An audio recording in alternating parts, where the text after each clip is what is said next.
तो दोस्तों आज की इस वीडियो में हम लोग डिस्कशन करेंगे अकाउंटेंसी क्लास 12 की मोस्ट इंपॉर्टेंट सब्जेक्टिव क्वेश्चन के बारे में। और इस वीडियो में हम लोग अकाउंटेंसी के 30 ऐसे सब्जेक्टिव क्वेश्चन को पढ़ेंगे जो आपके इंटर की परीक्षा में 100% आएंगे। मतलब आपके इंटर की परीक्षा में इस 30 सब्जेक्टिव क्वेश्चन में से ही पूछे जाएंगे। मतलब एक भी क्वेश्चन बाहर से नहीं रहेंगे और आप लोगों को अच्छा खासा मार्क्स मिल जाएगा। सो आज की इस वीडियो को पूरा जरूर देखिए और लाइक करके अपने दोस्तों को भी शेयर कीजिए जिससे आपके दोस्तों को भी फायदा हो सके। और यदि आप चैनल में नए हैं तो प्लीज चैनल को सब्सक्राइब करके बेल आइकन को जरूर प्रेस करें जिससे हमारी हर नए वीडियो का नोटिफिकेशन आपको सबसे पहले मिल सके और आप उस वीडियो को सबसे पहले देख सके। तो चलिए आज की इस वीडियो को स्टार्ट करते हैं। यहां देख सकते हैं accountancy class 12 non objective type question यानी सब्जेक्टिव क्वेश्चन। और हम लोग देखते हैं कि चैप्टर 1 से आप लोगों को कितना सब्जेक्टिव क्वेश्चन की तैयारी करना है। और हम लोगों का चैप्टर 1 का जो फर्स्ट क्वेश्चन है, पहला क्वेश्चन, प्राप्ति एवं भुगतान खाता के दो विशेषताओं को बताइए। ये क्वेश्चन 2014 की इंटर की परीक्षा में पूछा गया था। तो इसका आंसर है यानी उत्तर, पहला, यह रोकड़ पुस्तक की तरह है। दूसरा, इसमें सभी प्राप्तियां चाहे वे आयगत हो या पूंजीगत डेबिट पक्ष में दिखाई जाती है।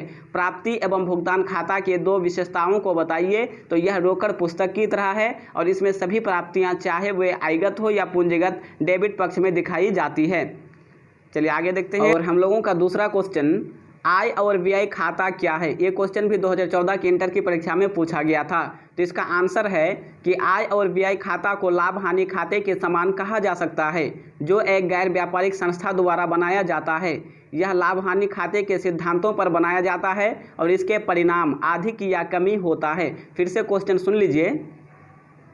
क्वेश्चन है कि आय और व्यय खाता क्या है। तो इसका उत्तर है, आय और व्यय खाता को लाभ हानि खाते के समान कहा जा सकता है जो एक गैर व्यापारिक संस्था द्वारा बनाया जाता है। यह लाभ हानि खाते के सिद्धांतों पर बनाया जाता है और इसके परिणाम अधिक या कमी होता है।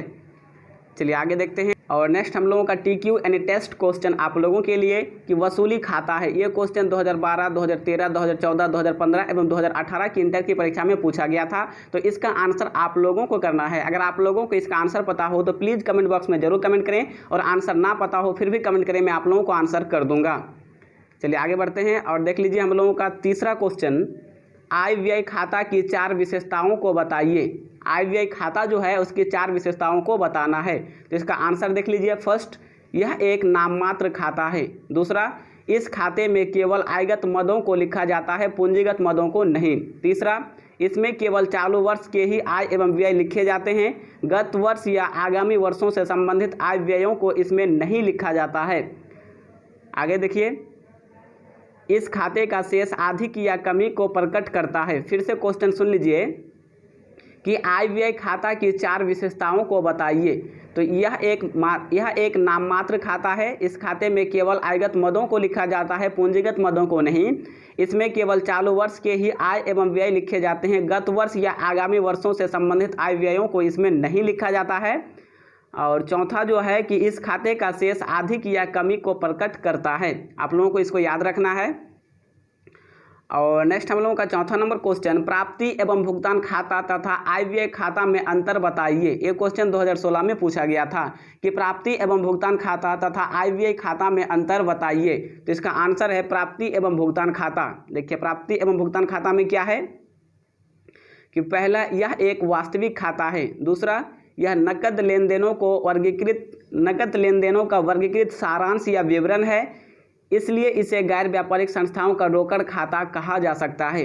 यह नकद लेनदेनों का वर्गीकृत सारांश या विवरण है, इसलिए इसे क्या कहते हैं, तो गैर व्यापारिक संस्थाओं का रोकड़ खाता कहा जा सकता है। अब आगे देख लीजिए, आय व्यय खाता में आपको क्या लिखना है। फर्स्ट, यह एक नाममात्र खाता है। और दूसरा, यह गैर व्यापारिक संस्थाओं का रेवेन्यू खाता है जो लाभ हानि खाते की तरह काम करता है। तो आप लोगों को इसका आंसर कैसे लिखना होगा मैं आप लोगों को बता देता हूँ। यहाँ क्वेश्चन है कि प्राप्ति एवं भुगतान खाता तथा आय व्यय खाता में अंतर बताना है। तो आप लोगों को लिखना कैसे है, आप लोगों को जो है ना कॉपी के बीच में पहले इस टाइप का मतलब लकीर खींचना है और एक साइड आप लोगों को लिखना होगा प्राप्ति एवं भुगतान खाता और दूसरे साइड लिखना होगा आय एवं व्यय खाता। तो प्राप्ति एवं भुगतान खाता के साइड में इस दोनों को लिख देना है और आय व्यय खाता के साइड में आपको इन दोनों को लिख देना है। आप लोगों को नंबर मिल जाएंगी, एक भी नंबर नहीं कटेंगे। तो आप लोगों को देखिए चैप्टर जो 1 है हम लोगों का, तो चैप्टर 1 से आप लोगों को मात्र 4 ही सब्जेक्टिव क्वेश्चन की तैयारी करना है, ज़्यादा करने की कोई ज़रूरत नहीं है। और चलिए हम लोग देखते हैं कि चैप्टर 2 से आप लोगों को कितना सब्जेक्टिव क्वेश्चन की तैयारी करना है। यहाँ देख सकते हैं 5 नंबर क्वेश्चन, साझेदारी सनलेख की अनुपस्थिति में लागू होने वाली साझेदारी अधिनियम की किन्हीं 4 व्यवस्थाओं का उल्लेख कीजिए। ये क्वेश्चन देखिए 2016 में पूछा गया था कि साझेदारी सनलेख की अनुपस्थिति में, यानी जब साझेदारी सनलेख अनुपस्थित हो, उपस्थित ना हो, तो उस समय जो है साझेदारी अधिनियम की किन्हीं 4 व्यवस्थाओं को लिखना है। तो चलिए देखते हैं कि कौन कौन से वो 4 विशेषता है। तो आंसर देख लीजिए, पहला में लाभ हानि समान रूप में बांटेंगे। क्या करेंगे? तो लाभ हानि को समान रूप में बांटेंगे। दूसरा, किसी भी साझेदार को पारिश्रमिक नहीं दिया जाएगा। तीसरा, साझेदार के ऋण पर 6% प्रतिवर्ष ब्याज दिया जाएगा। तथा चौथा, साझेदार को पूंजी पर ब्याज नहीं दिया जाएगा। याद रखिएगा, क्वेश्चन हम फिर से बता देते हैं कि साझेदारी सनलेख की अनुपस्थिति में लागू होने वाले साझेदारी अधिनियम की किन्हीं 4 व्यवस्थाओं का उल्लेख कीजिए। यह क्वेश्चन 2016 की इंटर की परीक्षा में पूछा गया था। तो इसका आंसर जो उत्तर जो है, पहला लाभ हानि समान रूप में बांटेंगे। दूसरा, किसी भी साझेदार को पारिश्रमिक नहीं दिया जाएगा। तीसरा, साझेदार के ऋण पर 6% प्रतिवर्ष ब्याज दिया जाएगा। तथा साझेदार को पूंजी पर ब्याज नहीं दिया जाएगा। याद रखिएगा, इससे आप लोगों को 2 नंबर या फिर 5 नंबर मिल जाएंगे। और नेक्स्ट देखिए हम लोगों का 6 नंबर, साझेदारी सनलेख क्या है। ये क्वेश्चन देख सकते हैं कितना इंपॉर्टेंट है। ये क्वेश्चन इंटर की परीक्षा में 2010 एवं 2011 में पूछा गया था कि साझेदारी सनलेख क्या है। तो इसका आंसर यानी उत्तर, साझेदारों के पारस्परिक अधिकारों एवं कर्तव्यों को निश्चित करने के लिए उनके बीच एक लिखित अनुबंध या संविदा तैयार किया जाता है, जिसे साझेदारी सनलेख या फिर विल्लेख या करार कहा जाता है।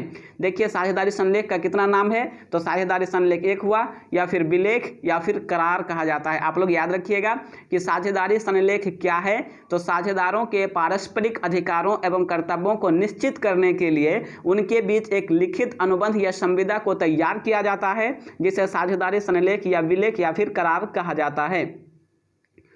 आगे देख लीजिए, नेक्स्ट हम लोगों का 7 नंबर क्वेश्चन, साझेदारी की परिभाषा दें। ये क्वेश्चन 2009 एवं 2010 में पूछा गया था कि साझेदारी की परिभाषा दें। तो आंसर देख लीजिए, भारतीय साझेदारी अधिनियम 1932 की धारा 4 के अनुसार साझेदारी उन व्यक्तियों का पारस्परिक संबंध है जो किसी ऐसे व्यवसाय के लाभों को बांटने के लिए सहमत हुए हैं जो उनके द्वारा, उन सब के द्वारा अथवा उनमें से किसी एक के द्वारा संचालित किया जाता है। फिर से क्वेश्चन सुन लीजिए, बहुत इंपॉर्टेंट क्वेश्चन है कि साझेदारी की परिभाषा दें। तो इसका आंसर यानी उत्तर आप लोगों को लिखना है कि भारतीय साझेदारी अधिनियम 1932 की धारा 4 के अनुसार साझेदारी उन व्यक्तियों का पारस्परिक संबंध है जो किसी ऐसे व्यवसाय के लाभों को बांटने के लिए सहमत हुए हैं जो उन सब के द्वारा अथवा उनमें से किसी एक के द्वारा संचालित किया जाता है।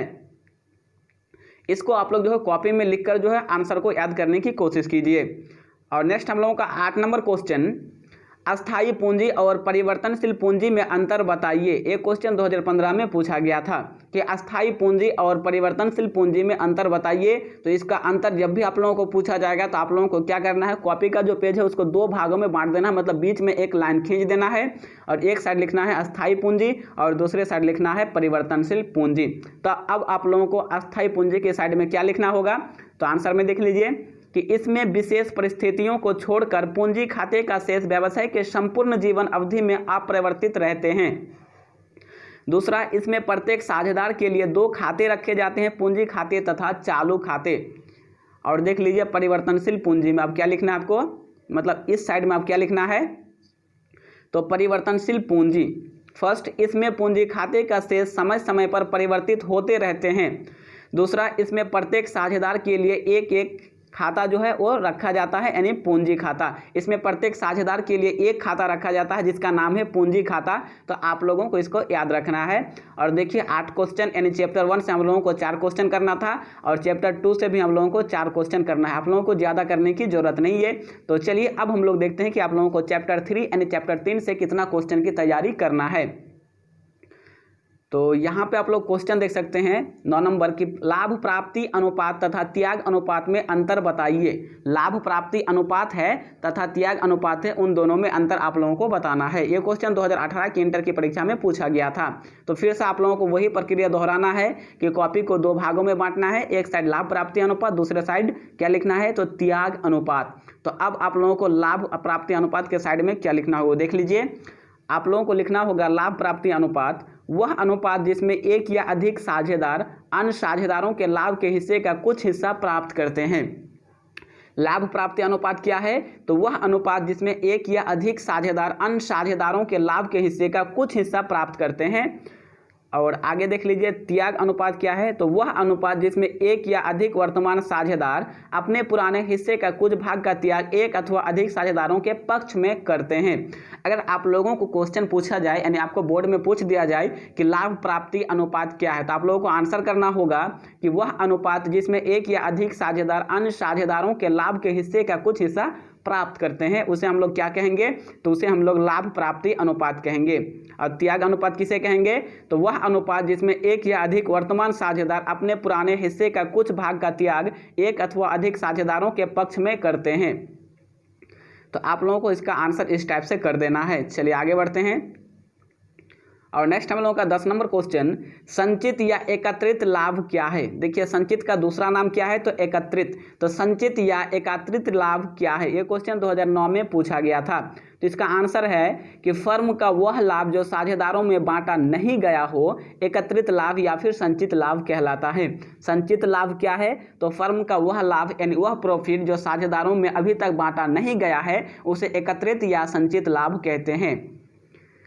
और आगे देख लीजिए नेक्स्ट हम लोगों का 11 नंबर क्वेश्चन, साझेदारी फर्म के पुनर्गठन से क्या आशय है? साझेदारी फर्म जो है उसके पुनर्गठन से क्या आशय है? तो इसका आंसर देख लीजिए, ये क्वेश्चन 2014 में पूछा गया था। तो आंसर है कि जब साझेदारी के वर्तमान ठहराव में किसी भी परिवर्तन से वर्तमान ठहराव समाप्त होकर एक नया ठहराव प्रारंभ हो जाता है तो इसे साझेदारी फर्म का पुनर्गठन कहते हैं। यह क्वेश्चन आपके इंटर की परीक्षा के लिए काफ़ी इंपॉर्टेंट है कि साझेदारी फर्म के पुनर्गठन से क्या आशय है? तो जब साझेदारी के वर्तमान ठहराव में किसी भी परिवर्तन से वर्तमान ठहराव जो है वो समाप्त हो जाता है और एक नया ठहराव प्रारंभ हो जाता है तो ऐसी साझेदारी को क्या कहेंगे? तो इसे कहेंगे साझेदारी फर्म का पुनर्गठन कहते हैं। तो 11 का देख लीजिए ये आंसर रहा। और देखिए 11 यानी हम लोगों को करना कितना था? तो चैप्टर 1 से 4 क्वेश्चन, चैप्टर 2 से 4 क्वेश्चन और जो है चैप्टर 3 यानी चैप्टर जो 3 है आप लोगों का उससे आप लोगों को मात्र 3 ही क्वेश्चन करना है, जो कि मैं आप लोगों को बता चुका हूँ। और नेक्स्ट देख लीजिए हम लोगों का चैप्टर 4 यानी चौथा चैप्टर से हम लोग देखते हैं कि कौन कौन से क्वेश्चन की तैयारी करना है। तो देख लीजिए चौथा चैप्टर का फर्स्ट यानी 12 नंबर क्वेश्चन, ख्याति के मूल्यांकन की आवश्यकता क्यों पड़ती है? कम से कम 3 कारण दें। देखिए क्वेश्चन 2017 में पूछा गया था कि ख्याति के मूल्यांकन की आवश्यकता क्यों पड़ती है, किन्हीं 3 कारण को बताना है। तो आंसर है निम्न परिस्थितियों में ख्याति के मूल्यांकन की आवश्यकता पड़ती है। किसमें? तो निम्न परिस्थितियों में ख्याति के मूल्यांकन की यानी रीवैल्यूएशन करने की आवश्यकता नेसेसरी यानी जरूरत पड़ती है। देख लिए पहला क्या होगा? तो जब साझेदारों के लाभ हानि खाते में परिवर्तन होता हो, जब साझेदारों के लाभ हानि खाते में परिवर्तन होता हो। दूसरा, जब फर्म में नए साझेदार का प्रवेश हो रहा हो। और तीसरा, जब कोई साझेदार अवकाश ग्रहण करता है। इन तीनों ख्याति के मूल्यांकन की आवश्यकता क्यों पड़ती है? कम से कम 3 कारण दे। तो ये रहा हम लोगों का 3 कारण। फर्स्ट, जब साझेदारों के लाभ हानि खाते में परिवर्तन होता हो। दूसरा, जब फर्म में नए साझेदार का प्रवेश हो रहा हो। तीसरा, जब कोई साझेदार अवकाश यानी रिटायरमेंट हो रहा हो यानी अवकाश ग्रहण करता है। ये तीनों कारण इसका है। तो चलिए अब हम लोग आगे के क्वेश्चन को देखते हैं। नेक्स्ट हम लोगों का 13 नंबर क्वेश्चन, अधिलाभ क्या है? ये क्वेश्चन 2018 में पूछा गया था कि अधिलाभ क्या है। तो आंसर देख लीजिए यानी उत्तर, समान प्रकार के अन्य फर्मों की तुलना में एक फर्म जितना अधिक लाभ कमा रहा हो उस अधिक के लाभ को अधिलाभ कहते हैं। अधिलाभ क्या है? मतलब अधिलाभ किसे कहते हैं? सुपर प्रॉफिट जो है वो क्या है? तो समान प्रकार के अन्य फर्मों की तुलना में एक फर्म जितना अधिक लाभ कमा रहा हो उस अधिक के लाभ को अधिलाभ कहते हैं। और नेक्स्ट हम लोगों का 14 यानी 14 नंबर क्वेश्चन, औसत लाभ तथा अधिलाभ में अंतर बताइए। ये क्वेश्चन देखिए 2014 में पूछा गया था कि औसत लाभ तथा अधिलाभ में अंतर बताइए। तो इसका आंसर देख लीजिए, औसत लाभ फर्म के गत कुछ वर्षों के लाभों का औसत है, जबकि अधिलाभ सामान्य लाभ में से औसत लाभ का आधिक्य है। फिर से क्वेश्चन सुन लीजिए, काफ़ी इंपॉर्टेंट क्वेश्चन है कि औसत लाभ तथा अधिलाभ में अंतर बताइए। तो आंसर है, औसत लाभ फर्म के गत कुछ वर्षों के लाभों का औसत है, जबकि अधिलाभ सामान्य लाभ में से औसत लाभ का आधिक्य है। चलिए आगे बढ़ते हैं। और नेक्स्ट हम लोगों का 15 नंबर क्वेश्चन, सामान्य लाभ तथा अधिलाभ से आप क्या समझते हैं। सामान्य लाभ तथा अधिलाभ जो है उससे आप क्या समझते हैं। तो आंसर देखिए कि सामान्य लाभ से आशय विनियोजित पूंजी पर प्राप्त उस प्रतिफल से है जो समान प्रकार के अन्य फर्मों द्वारा अर्जित होती है, जबकि अधिलाभ सामान्य लाभ से वास्तविक लाभ का आधिक्य है। फिर से सुनिए कि सामान्य लाभ तथा, क्वेश्चन फिर से कि सामान्य लाभ तथा अधिलाभ से आप क्या समझते हैं। तो आंसर यानी उत्तर, सामान्य लाभ से आशय विनियोजित पूंजी पर प्राप्त उस प्रतिफल से है जो समान प्रकार के अन्य फर्मों द्वारा अर्जित होती है, जबकि अधिलाभ सामान्य लाभ से वास्तविक लाभ का आधिक्य है। और फ्रेंड्स, मैं आप लोगों को बता दूं कि इससे पहले मैंने जो है अकाउंट की चैप्टर 1 से लेकर चैप्टर 8 तक की ऑब्जेक्टिव क्वेश्चन को सॉल्व कर चुका हूं। अगर आपने उन वीडियोज को नहीं देखे हैं तो लिंक इस वीडियो के डिस्क्रिप्शन में मिल जाएगा, जाकर देख लीजिए, या फिर आप इस वीडियो को कंप्लीट देखिए, यानी पूरा देखिए, और पूरा देखने के बाद अंत में आपको इस बॉक्स में एक वीडियो मिलेगी, वो हम लोगों की चैप्टर 8 की वीडियो होगी, तो उसे आप जरूर देखिएगा, लेकिन इस वीडियो को कंप्लीट देखने के बाद। साथ ही साथ आप इस वीडियो को एक लाइक जरूर कर दीजिए। और देख सकते हैं यहाँ कितना क्वेश्चन है, 15 यानी 15। तो हम लोगों को चैप्टर 1 से 4, चैप्टर 2 से 4, चैप्टर 3 से 3 यानी 11 क्वेश्चन उधर किए थे। और चैप्टर जो 4 है हम लोगों का, उससे हम लोगों को मात्र 4 ही ऑब्जेक्टिव नहीं सब्जेक्टिव क्वेश्चन की तैयारी करना है। और आप लोगों को एक अच्छी बात बता दूं कि आप लोगों को चैप्टर 5 जो है उससे आप लोगों को एक भी क्वेश्चन की तैयारी नहीं करनी है, ठीक है। चैप्टर 5 से एक भी क्वेश्चन की तैयारी नहीं करनी है, क्योंकि चैप्टर 5 से अब तक आपके इंटर की परीक्षा में कभी भी क्वेश्चन नहीं पूछा गया है सब्जेक्टिव में। और नेक्स्ट हम लोगों का देख लीजिए चैप्टर 6 से हम लोग देखते हैं फर्स्ट क्वेश्चन 16 नंबर, त्याग का अनुपात और लाभ प्राप्ति अनुपात में अंतर बताइए। ये क्वेश्चन 2015 में पूछा गया था कि त्याग का अनुपात यानी त्याग अनुपात और लाभ प्राप्ति अनुपात में हम लोगों को अंतर बताना है। तो आप लोगों को करना क्या होगा, कॉपी को फिर से 2 भागों में बांटना होगा, एक साइड त्याग का अनुपात और दूसरे साइड लाभ प्राप्ति अनुपात। तो चलिए आंसर करते हैं त्याग साइड में। तो त्याग का अनुपात यह वह अनुपात है जिसमें नए साझेदार के पक्ष में पुराने साझेदारों द्वारा अपने हिस्से का त्याग किया जाता है। इसकी गणना नए साझेदार के प्रवेश के समय की जाती है। और चलिए आप लोगों को लाभ प्राप्ति साइड में क्या लिखना होगा, लाभ प्राप्ति साइड अर्थात ये साइड। तो लाभ प्राप्ति अनुपात यह वह अनुपात है जिसमें अवकाश ग्रहण करने वाले या मृत साझेदार के हिस्से को शेष साझेदारों द्वारा प्राप्त किया जाता है। इसकी गणना तब की जाती है जब किसी साझेदार का अवकाश ग्रहण होता है या फिर मृत्यु हो जाती है। चलिए आगे देखते हैं। और नेक्स्ट देख लीजिए हम लोगों का 17 नंबर क्वेश्चन, एक अवकाश ग्रहण करने वाले साझेदार को देय राशि की गणना आप किस प्रकार करेंगे। ये क्वेश्चन जो है 2016 में पूछा गया था कि एक अवकाश ग्रहण करने वाले साझेदार को देय राशि की गणना जो है वो आप किस प्रकार करेंगे। तो आंसर देख लीजिए कि एक साझेदार जो फर्म से अवकाश ग्रहण करता है उन्हें निम्नलिखित राशियां पाने का अधिकार है। एक साझेदार जो फर्म से अवकाश ग्रहण एंड रिटायरमेंट हो रहा हो उन्हें निम्नलिखित राशियां पाने का अधिकार है। कौन सा, तो पहला है पिछले आर्थिक चिट्ठा के अनुसार पूंजी शेष, दूसरा ख्याति में उसका हिस्सा, और तीसरा संपत्ति और दायित्व के पुनर्मूल्यांकन में उसका हिस्सा। और देख लीजिए आगे, चौथा विभिन्न संचयों एवं अवितरित लाभों में उसका हिस्सा, संयुक्त जीवन बीमा पॉलिसी में उसका हिस्सा इत्यादि। ये पांचों चीज किसको मिलेगा, तो ये जो साझेदार मतलब अवकाश ग्रहण करेंगे फर्म से, ठीक है। तो चलिए अब हम लोग आगे बढ़ते हैं। और आगे देख लीजिए हम लोगों का चैप्टर 7, आप लोगों को देख लीजिए, एक मिनट। तो मैं आप लोगों को बता दूं कि आप लोगों का जो चैप्टर 6 है उससे आप लोगों को कितना करना है, तो उससे आप लोगों को मात्र 2 ही सब्जेक्टिव क्वेश्चन की तैयारी करना है, ठीक है। और नेक्स्ट आप लोगों का चैप्टर 7 18 नंबर क्वेश्चन, मृतक साझेदार को देय राशि के लिए क्या जर्नल प्रविष्टि की जाएगी। मृतक साझेदार को देय राशि के लिए क्या जर्नल प्रविष्टि की जाएगी। ये क्वेश्चन 2014 में पूछा गया था। तो चलिए देखते हैं कि क्या जर्नल हम लोग जो है करेंगे। तो आंसर में deceased partners capital account debit to deceased partners executors loan account. मृतक साझेदार को देय राशि के लिए कौन सी जर्नल होगी, तो deceased partners capital account debit to deceased partners executors loan account. तो चलिए हम लोग आगे बढ़ते हैं। और नेक्स्ट हम लोगों का चैप्टर 8 19 नंबर, पुनर्मूल्यांकन खाता एवं वसूली खाता में अंतर बताइए। पुनर्मूल्यांकन खाता एवं वसूली खाता में अंतर बताइए। तो इसका आंसर है पुनर्मूल्यांकन खाता एवं वसूली खाता में अंतर।